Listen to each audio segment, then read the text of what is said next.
অবশেষে শুরু হলো আমাদের এক নতুন যাত্রা। শহরের ব্যস্ততাকে পেছনে ফেলে গাড়ি নিয়ে বেরিয়ে পড়েছি এক অন্যরকম অভিজ্ঞতার খোঁজে। ঘড়ির কাঁটায় সকাল 5টা আর আমি আর নিয়াদ্দাও কিন্তু বেরিয়ে পড়েছি গাড়ি নিয়ে। আর ওই যে নিয়াদ্দা এখন গাড়ি বার করছে। অডিও কোয়ালিটি একটু খারাপ আসবে কারণ এখন আমি মাইক ইউজ করছি না, কারণ প্রথম রাইডটা আমিই করব, মানে এখান থেকে কোলাঘাট পর্যন্ত আমি গাড়ি চালাবো। নিয়াদ্দা, এটা নিয়াদ্দার গাড়ি। মডিফিকেশন দেখেছো? কে বলবে 125 সিসির গাড়ি, সুপার বাইক। সুপার বাইক 125 হলেও এটাই আমাদের সুপার বাইক। এটা করেই আজকে আমরা যাচ্ছি ঝাড়গ্রাম।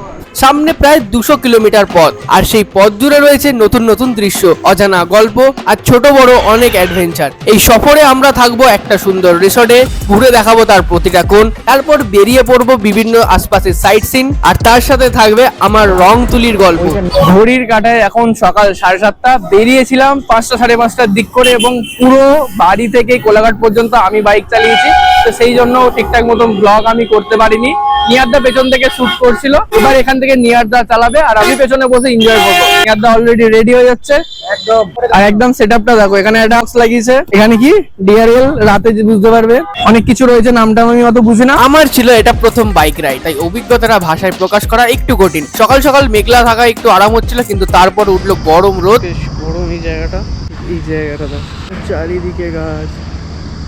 আমি কিন্তু হেলমেট খুলিনি, মারতে রোদ থেকে বাঁচছে। আর এই প্রাকৃতিক সৌন্দর্যের মাঝে চারিপাশটা যখন শহরের বিল্ডিং গুলো আস্তে আস্তে উদা হয়ে গেল এবং গাছপালা বেশি পরিমাণে চোখে দেখতে পেলাম, তখন বুঝলাম যে একটা আলাদা প্রকৃতির মধ্যে আমরা ঢুকতে চলেছি। জাস্ট রুমে এলাম আর ফ্রেশ হলাম, কারণ বিশাল গরম বাইরে, তোমরা জানো। আর রুমটা কি সুন্দর একবার দেখো। আমি সব রুমগুলোই রিসর্টের ঘুরিয়ে দেখাবো, আর একটা স্পেশাল জিনিস দেখাই। রুম থেকে এই ভিউটা দেখো, একদিকে এই ভিউ আর একদিকে এই বেড আর এই জানলা, আর এই জানলা থেকে এই ভিউ, সুন্দর একটা ভিউ। আর এত সুন্দর জায়গা যেখানে এখানে বসে বসে অনেক আউটডোর পেন্টিং হবে, সেগুলো থাকবে। এখন রোদের তেজটা অনেক বেশি, রোদটা একটু কমলে পুরো রিসর্টটা ঘুরিয়ে দেখাবো তোমাদের। ঘড়ির কাঁটায় বিকেল 4টে, বেলার দিকটা বেশ গরম ছিল, তাই ছিলাম রুমে আর তোমাদের জন্য শর্ট ভিডিও আনছিলাম, এডিট করে পোস্ট করেছি বেলাটায়। এখন এবার আমরা পুরো রিসর্টটা ঘুরে দেখাবো। আর দারুণ একটা রিসর্ট, এত বড় এই রিসর্ট, আমরা গাড়ি নিয়ে বেরিয়েছি শুধু রিসর্টটা এই মাথা থেকে ওই মাথা ঘুরবো বলে। ধরো দুপাশে একবার পরিবেশটা জাস্ট দেখো। আমি তো এসেছি এই জায়গাটা ঘুরতে, এক্সপ্লোর করতে, তার সাথে আউটডোর পেন্টিং করতে। তবে বেলার দিকে এতটাই গরম ছিল, আজকে এখনো পর্যন্ত ছবি আঁকা হয়নি।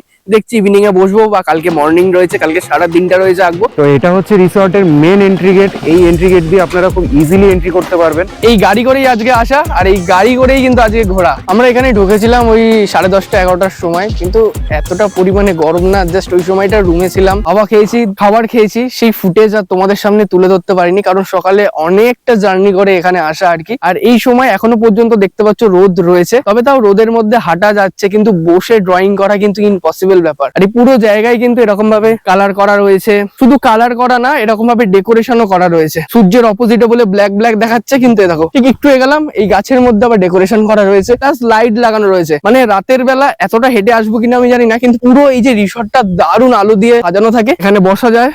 দেখো হার্ট শেপের লাইট রয়েছে, এই একটা সুন্দর জায়গা। এই জায়গাটা আমি জাস্ট ওয়েট করে আছি সন্ধ্যাবেলা কেমন লাগে আলো জ্বালানোর পর। এখন আপাতত উঠছে।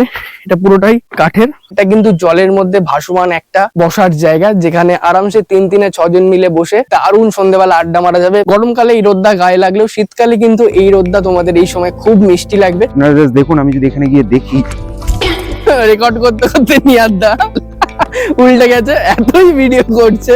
ফুটেজটা কিন্তু কাটবে না, আমি ইউজ করব, ঠিক আছে? লেগেছে এখানে পাটা দিয়েছি পুরো, এখান দিয়ে হড়কে গেছে। চলো চলো, এগুলো হতেই থাকে, এটাই তো লাইফের এনজয়।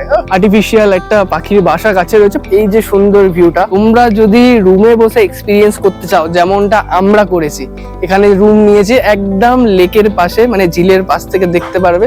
প্লাস ওপরে কিন্তু আরো একটা রুম আছে, এই যে সিঁড়ি, এই ওপর থেকেও কিন্তু উইন্ডো রয়েছে তোমাদের এই ঝিলের দিকে। পুরো এই যে নেচারের যে মজাটা তোমরা কিন্তু রুম থেকেই পেয়ে যাবে, যেটা আমরা পাচ্ছি। প্লাস এখানে আরো কিছু গেস্ট হাউস রুম রয়েছে, এটা হলো সেই দূরে যেখানে আমরা দুপুরবেলা খেতে গেছিলাম, সেটা দুপুরে দেখাইনি, সেটাও তোমাদের দেখাবো। এটা হলো প্যাডেল বোট, আর এটাকে কি বোট বলে, নৌকা টাইপের একটা কিছু ছোট। আর একটা কথা কি বলতো, অন্যান্য রিসর্টে না খুব বেশি ভিড় থাকে, আর এই রিসর্টটা যেহেতু অনেকটা বড় স্পেস নিয়ে, মানে মানুষ যদি ভিড়ও করে, এত কিছু জিনিস আছে, মানুষ চারিদিকে ছড়িয়ে যাবে, ভিড় একটা জায়গা গেজামিজি হচ্ছে, সেই বিষয়টা কিন্তু এই রিসর্টে আমি এখনো পর্যন্ত দেখতে পাইনি। অলরেডি হাঁটছি, তার মধ্যেই দেখো রাজহাঁস। মানে আমি বললাম না একটা অন্য জায়গায় যাব, থাকবো, এক্সপিরিয়েন্স করব, এই বিকেলটা কিন্তু আমার কাছে একটু অন্যরকম অভিজ্ঞতা। এই হলো সেই কাঠের ব্রিজ, এটার উপর দিয়ে এখন আমি যাব। জাস্ট একটা আলাদাই এক্সপিরিয়েন্স। এখানে কিন্তু এগুলো দড়ি, এরকম একটা ভিউ আমি পাচ্ছি। এটা কিন্তু একদম ওই ঝিলের মাঝ বরাবর দাঁড়িয়ে। আজ বলছিলাম যে একটা পার্ক রয়েছে, পার্ক আছে, এই হলো সেই পার্কটা যেখানে রয়েছে দোলনা, যেখানে বিভিন্ন বিভিন্ন ছোট ছোট জিনিসপত্র তোমরা এই জায়গাটা দেখতে পাচ্ছ আর কি।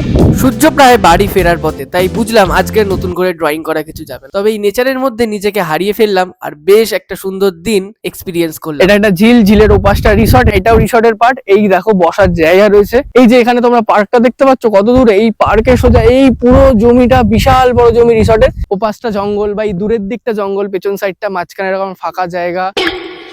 লাল পিঁপড়ে আছে। নেচার গাইস, নেচারের মধ্যে থাকলে এগুলো হবেই। কখন রাজহাঁস চলে আসবে, কখন লাল পিঁপড়ে চলে আসবে, এইভাবে নিয়াদ এখন কামড় খাচ্ছে। যেমনটা ঠিক চেয়েছিলাম, চুপচাপ নিরিবিলি জায়গা, ঠিক মনের মতন এই জায়গাটা আমি পেয়েছি। আর এখন একটু সন্ধ্যা সন্ধ্যা ভাব, কারণ সূর্য অলমোস্ট নেমে গেছে আর এখানে কিন্তু দারুণ হাওয়া দিচ্ছে। আর এই জায়গাটা মূলত গেস্ট হাউসটা, পুরো রিসর্টটার মতন এখানটা আরো বেশি সুন্দর করে সাজানো রয়েছে। স্পটে কিছু স্কাল্পচার রাখা রয়েছে, তোমরা দেখতেই পাচ্ছ। দুপুরে এই জায়গাটাতেই বসে আমরা খেয়েছি। যারা গ্রাম বাংলায় অনেকদিন ধরে যাওনি, থাকুনি, তারা কিন্তু এই জায়গাটা এসে এই এক্সপিরিয়েন্সটা করতে পারো। জাস্ট একবার দেখো, এরকম একটা ঘর, এরকম একটা বারান্দায় তোমরা বসে আছো বন্ধুরা মিলে। এই বারান্দা থেকে ভিউটা ঠিক এরকম, আর এই জায়গাটা এইভাবে সুন্দর করে সাজানো রয়েছে। তোমাদের রুম গুলো দেখাই, দারুণ দারুণ বিশাল বড় বড় রুম, খুব সুন্দর ভাবে কিন্তু রুম গুলো সাজানো রয়েছে। এখানে দুজন থাকতে পারো, এখানে দুজন থাকতে পারো, এবং এই গাছের এখানে একটা ট্রি হাউস বানানো হচ্ছে। এটা কিন্তু এখনো পর্যন্ত রেডি হয়নি। শুধু রিসর্টটা ওই মাথা থেকে এই মাথা ঘুরতে ঘুরতে মোটামুটি আমাদের কিন্তু 1 থেকে 1.5 ঘন্টা চলে গেছে। ঠান্ডা হাওয়ায় বসে কফিতে চুমু দিতে না দিতেই আশপাশের প্রকৃতিটা পুরো বদলে গেল। এই জায়গাটাও লাইট জ্বালিয়ে দিয়েছে, বেশ ভালো লাগছে। আর এই হলো সেই বাসের ব্রিজটা, যেটা দিনের বেলা আমরা এখান থেকে গিয়ে ওপারে গেছিলাম। আর ব্রিজটা বেশ সুন্দর সাজিয়েছে। এখন রয়েছে একদম ব্রিজের মাঝ বরাবর দাঁড়িয়ে, আলোটা জ্বালার পর কিন্তু আরো সুন্দর লাগছে এই জায়গাটা। যে কোনো জিনিস দিনের বেলা আরেক রকম আর রাত্রের বেলা তার অন্য রকম রূপ বেরিয়ে পড়ে, আবার বিশেষ করে যেখানে লাইটিং। তাই বাইকে করে দুজন মিলে পুরো রিসর্টটা ঘুরে দেখলাম, কারণ বিকেল বেলা পুরোটা পায়ে হেঁটে এপাশ থেকে ওপাশ গেছি, তাই আর সাহস নেই। তাই ভাবলাম বাইকে করেই চলো আস্তে আস্তে ঘুরে দেখি। রাতের বেলা এখানে বসে আড্ডা দেওয়া, আমি আর নিয়াদা অলরেডি আড্ডা দিচ্ছে এখানে বসে বসে। আমি বলবো এখানে এলে এই জায়গাটা একটু সময় কাটিও। দিন শেষে রাতের বেলা আমাদের ইচ্ছা করলো বোট রাইড করতে। যেখানে সবাই বিকেল বেলা সন্ধ্যাবেলা রাইড করছিল, সেখানে রাতের ঘুটঘুটে অন্ধকারে আমরা বোট রাইডে গেলাম। তার একটাই কারণ ছিল, কারণ রাতের অন্ধকারে পুরো রিসর্টটাকে যদি এক জায়গা দিয়ে দেখতে হয়, সেটা হলো ঝিল। ঝিলের মাঝখানে যদি বোটটা নিয়ে যাই, পুরো লাইটিংটা ঝিলটা কিন্তু দেখা যাবে। তাই এই সুন্দর দৃশ্যটা আর মিস করতে চাইনি। উঠে পড়লাম প্যাডেল বোটে। আজকের একটা সুন্দর দিনের অভিজ্ঞতা জাস্ট দারুণ কেটেছে। আর কি লাগবে এই রিসর্টে তোমরাই বলো। পরের দিন ভোর হতেই বেরিয়ে পড়েছিলাম আশপাশটা ঘুরতে, আর সেখানে ছিল আমাদের রংতুলির গল্প। তাহলে দ্বিতীয় দিনের গল্প নিয়ে খুব তাড়াতাড়ি আসছি, ততক্ষণের জন্য টাটা।